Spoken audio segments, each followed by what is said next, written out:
ಆಜಿ ಮಸಾಲ. ಎಂತ ಅಡಿಗೆಯ ರುಚಿಯಾಗೋ ರಹಸ್ಯವು 20 ರೂಪಾಯಿ. ಲೋಕಸಭೆಯಲ್ಲಿ ರಾಹುಲ್ ಗಾಂಧಿ ಇವತ್ತು ರೋಷಾವೇಶದ ಭಾಷಣವನ್ನ ಮಾಡಿದ್ದಾರೆ. ಅದರಲ್ಲೂ ನೀಟ್ ಅವ್ಯವಹಾರ ಕುರಿತು ಮಹತ್ವದ ಭಾಷಣ ಮಾಡಿದ್ದಾರೆ. ಈ ಮಹತ್ವದ ಭಾಷಣದಲ್ಲಿ ಹಲವಾರು ಪದ ಬಳಕೆಯನ್ನ ಮಾಡಿದ್ದಾರೆ. ತುಂಬಾ ರೂಡ್ ಆಗಿ, ರಫ್ ಆಗಿ ಅವರ ಭಾಷಣ ಇತ್ತು. ಅವರು ಬಳಸಿದಂತಹ ಹಲವಾರು ಪದಗಳಿಗೆ ಆಕ್ಷೇಪಗಳು ಕೂಡ ವ್ಯಕ್ತವಾಯಿತು. ಅವರು ಮಾತನಾಡ್ತಾ ಇದ್ದ ಹಾಗೆ ಗದ್ದಲ ಕೂಡ ಶುರುವಾಯಿತು. ಸೊ ಲೋಕಸಭೆಯಲ್ಲಿ ರಾಹುಲ್ ಗಾಂಧಿ ವಿಪಕ್ಷ ನಾಯಕ ಯಾವ ರೀತಿ ಗುಡುಗಿದ್ದಾರೆ, ಏನೇನು ಪದ ಬಳಸಿದ್ದಾರೆ, ಯಾವ ರೀತಿಯಾದಂತಹ ಗದ್ದಲಕ್ಕೆ ಕಾರಣ ಆಯಿತು ಈ ಲೋಕಸಭೆ ಅನ್ನೋದಕ್ಕೆ ಸಂಬಂಧಪಟ್ಟಂತೆ ಒಂದು ಬ್ರೇಕಿಂಗ್ ನ್ಯೂಸ್ ಬರ್ತಾ ಇದೆ. ಬನ್ನಿ ನೋಡೋಣ.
ಲೋಕಸಭೆಯಲ್ಲಿ ರಾಹುಲ್ ಗಾಂಧಿ ರೋಷಾವೇಶ, ತಿದ್ದುಪಡಿ ಮಸೂದೆ ಚರ್ಚೆ ವೇಳೆ ವಿಪಕ್ಷ ನಾಯಕ ಗುಡುಗು. ಸರ್ಕಾರದ ವಿರುದ್ಧ ರಾಹುಲ್ ಗಾಂಧಿ ಸ್ಫೋಟಕ ಹೇಳಿಕೆ ಅಥವಾ ಕೆಲವೊಂದು ಪದಗಳನ್ನ ಬಳಕೆ ಮಾಡಿದ್ದಾರೆ. ಲೈಕ್ ಇಡಿಯಟ್ ಹಾಗೂ ಅಂಧಭಕ್ತ ಅಂತ ಬಳಸಿ ಆಕ್ರೋಶ ವ್ಯಕ್ತಪಡಿಸಿದ್ದಾರೆ. ಮೂರ್ಖರು, ಅಂಧಭಕ್ತರು ಅನ್ನೋ ಪದವನ್ನ ಬಳಸಿದ್ದಾರೆ. ರಾಹುಲ್ ಗಾಂಧಿ ಈ ಪದವನ್ನ ಬಳಕೆ ಮಾಡ್ತಾ ಇದ್ದ ಹಾಗೆ ಸದನದಲ್ಲಿ ಗದ್ದಲ, ಕೋಲಾಹಲ ಸೃಷ್ಟಿಯಾಯಿತು. ವಿದ್ಯಾರ್ಥಿಯೊಬ್ಬರ ಭಾಷಣ ಉಲ್ಲೇಖಿಸಿ ರಾಹುಲ್ ಗಾಂಧಿ ಮಾತನಾಡಿದರಂತೆ.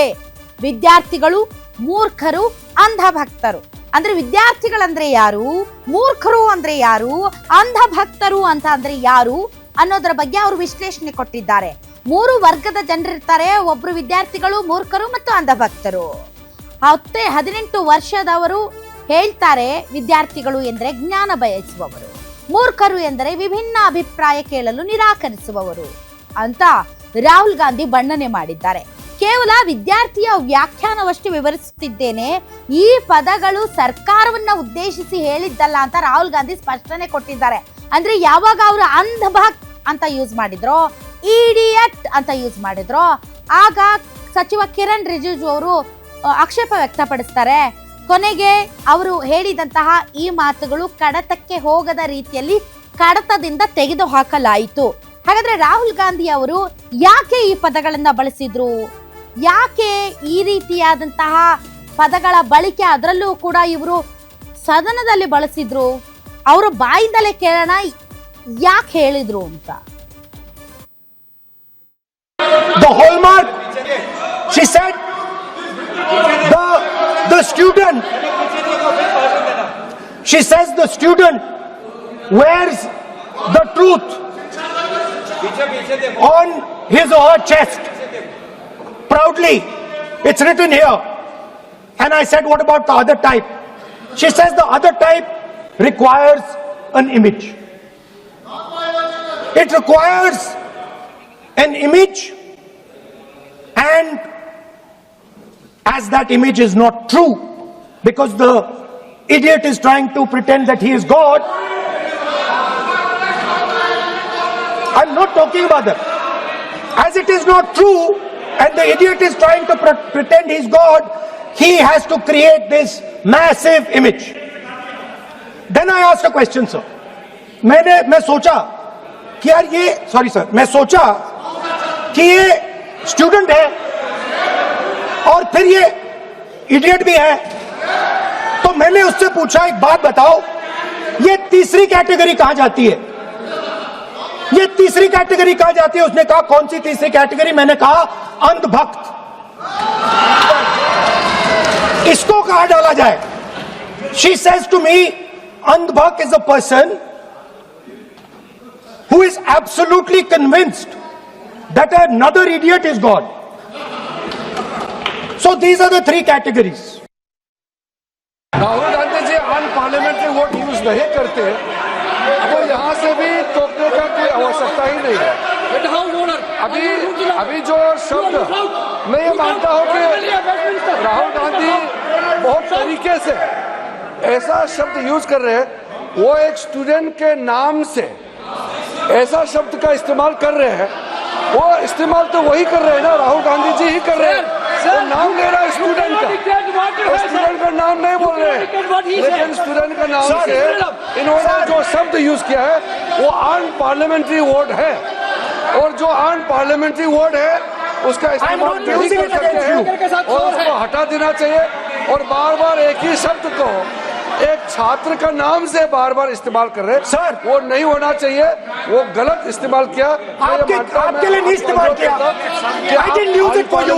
शब्द रूल बुक है ना सर, ये रूल बुक में अनपार्लियामेंट्री एक्सप्रेशंस का किताब है, आप भी चाहिए, और आपने जो शब्द इस्तेमाल किया वो अनपार्लियामेंट्री वर्ड है। मैं नहीं कह रहा हूँ, rule book. So these are the three categories: student, idiot, and andhbhakt who follows the idiot. Now,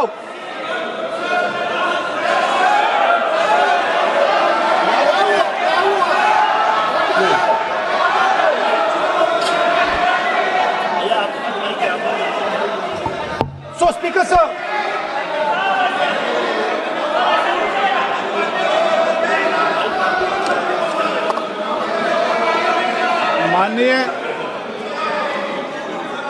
माननीय स्पीकर साहब। प्रतिपक्ष के नेता हैं आप, now super सदन की खत्म गरिमा सर। रखते हुए विधेयक पर ही चर्चा करें हो तो गए उचित सर। रहेगा।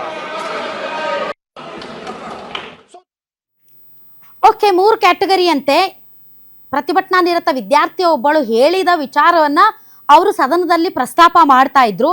ಕಿರಣ್ ರಿಜಿಜು ಅವರು ಅದೇ ಹೇಳಿದ್ದು, ಯಾರೋ ವಿದ್ಯಾರ್ಥಿ ಹೇಳಿದ್ದಾರೆ ಅಂತ ಇವ್ರ ಬಾಯಿಂದಲೇ ಹೇಳ್ತಾ ಇದ್ದಾರಲ್ಲ, ಅದನ್ನ ಇವರೇ ಪುನರುಚ್ಚರಿಸುತ್ತಿದ್ದಾರಲ್ಲ, ಇವ್ರ ಬಾಯಿಂದಲೇ ಬರ್ತಾ ಇದೆಯಲ್ಲ, ಹಾಗಾಗಿ ನಮ್ಮ ಆಕ್ಷೇಪ ಅಂತ. 3 ಕ್ಯಾಟಗರಿ ಇರುತ್ತೆ. 1 ವಿದ್ಯಾರ್ಥಿಗಳು, 2 ಮೂರ್ಖರು, 3 ಅಂಧ ಭಕ್ತರು. ವಿದ್ಯಾರ್ಥಿಗಳು ಅಂತಂದ್ರೆ ನಮ್ರತೆಯ ಗುಣವನ್ನ ಹೊಂದಿರುವವರು ಮತ್ತು ತನಗೇನು ತಿಳಿದಿಲ್ಲ ಅಂತ ಆರಂಭದಲ್ಲೇ ಒಪ್ಪಿಕೊಳ್ಳುವವರು, ಅವರು ವಿದ್ಯಾರ್ಥಿಗಳು. ನಂಬರ್ 2 ಮೂರ್ಖರು, ನಾನೇ ಎಲ್ಲ, ನಾನೇ ಸ್ವಯಂ, ನಾನೇ ಸರ್ವಂ, ನಾನೇ ದೇವರು ಅಂತ ನಂಬುವವರು. ಮತ್ತು 3ನೇ ಕ್ಯಾಟಗರಿ ಅಂಧ ಭಕ್ತರು. ಅಂಧ ಭಕ್ತರು ಈ ಮೂರ್ಖರನ್ನ ಫಾಲೋ ಮಾಡುವವರು, ಅಂದ್ರೆ ನಾನೇ ದೇವರು, ನಾನೇ ಸರ್ವಂ, ನಾನೇ ಸ್ವಯಂಭೂ ಅಂತ ಹೇಳುವವರನ್ನ ಫಾಲೋ ಮಾಡುವವರೇ ಅಂಧ ಭಕ್ತರು ಅಂತ ಸದನದಲ್ಲಿ ಹೇಳಿದ್ರು ರಾಹುಲ್ ಗಾಂಧಿ. ಬಟ್ ನಾನು ಹೇಳಿರೋದು ಒಬ್ಬ ವಿದ್ಯಾರ್ಥಿ ಹೇಳಿರೋದನ್ನ, ಆದ್ರೆ ಸದನದಲ್ಲಿರೋರ್ನ ಉದ್ದೇಶಿಸಿ ನಾನು ಮಾತಾಡಿಲ್ಲ ಅಂತ ಅವ್ರು ಹೇಳಿದ ಮೇಲೆ ಕಡತದಿಂದ ಎಲ್ಲ ಪದಗಳನ್ನ ತೆಗೆದು ಹಾಕಲಾಯಿತು. ಮುಂದುವರೆದು ಅವರು RSS ಅನ್ನು ಕೂಡ ಈ ಸಂದರ್ಭದಲ್ಲಿ ಟೀಕೆ ಮಾಡ್ತಾರೆ. ಧರ್ಮೇಂದ್ರ ಪ್ರಧಾನ್ ಕೇವಲ ಒಂದು ಸಂಕೇತ ಅಷ್ಟೇ, ಭಾರತದ ಶಿಕ್ಷಣ ವ್ಯವಸ್ಥೆನ RSS ಹಾಳು ಮಾಡ್ತಾ ಇದೆ ಅಂತ ಲೋಕಸಭೆಯಲ್ಲಿ ರಾಹುಲ್ ಗಾಂಧಿ ಅವರು ಗಂಭೀರ ಆರೋಪ ಮಾಡಿದ್ದಾರೆ.